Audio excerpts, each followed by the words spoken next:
Chưa rồi. Thôi vậy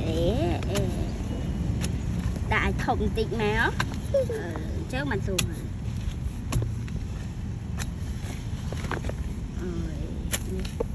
Khơi mày mới cái chất ở nắng ơi. Đặt mượm Và chứ chất mơ bị tao nắng. Mượm chở. Mượm chở nè. Bị tao yên là mình đang bán. bị tối chứ thở Nên mượm chở nè.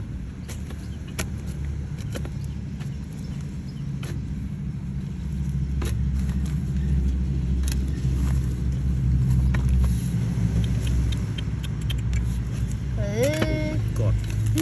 ôi vậy đây tôi tàn chả Mượm ạ. u nó mềm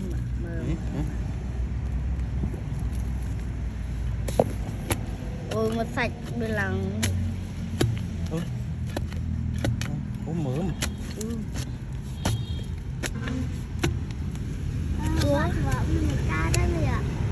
tôi gọi là phải bỏ chả Anh đi muốn anh. anh ăn cái gì Con thấy. chạy cây cao tiền cao đây Bây giờ thưa trái cái ca rồi. ngọt á Hay bỏ ăn mà cây cao anh thợ bùa ấy cái. nhóm trong tim lộ lộn nên vui nó Trong xem lộn nhưng tha ngày nắng bò ăn lại ăn thì anh bùa dần hơn thốc món bùa dần hơn từ trên đây là được nữa Cho mình lấy nông với đậu.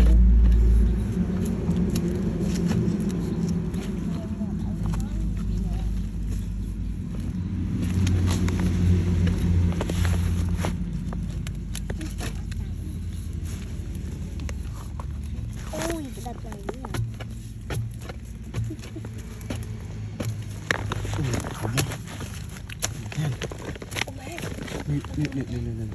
Không mình thế.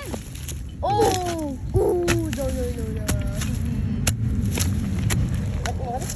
Lớp. Thanh không rồi nứng. Cũng cái mà Tài lên trầu này. Đó.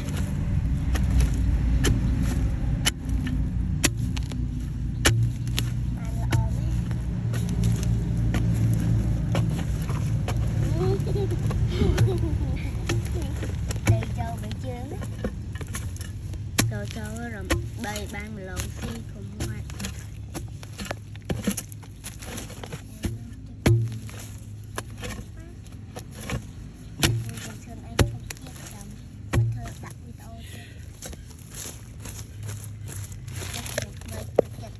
ôi nè không mong mày vô ấy nhà mình thời dạ ôi anh ấy phù tam phù qua mình thời tại rồi mày mơ một đoạn mơ phụ ma phải cái anh tại khơi lối ra mơ sạch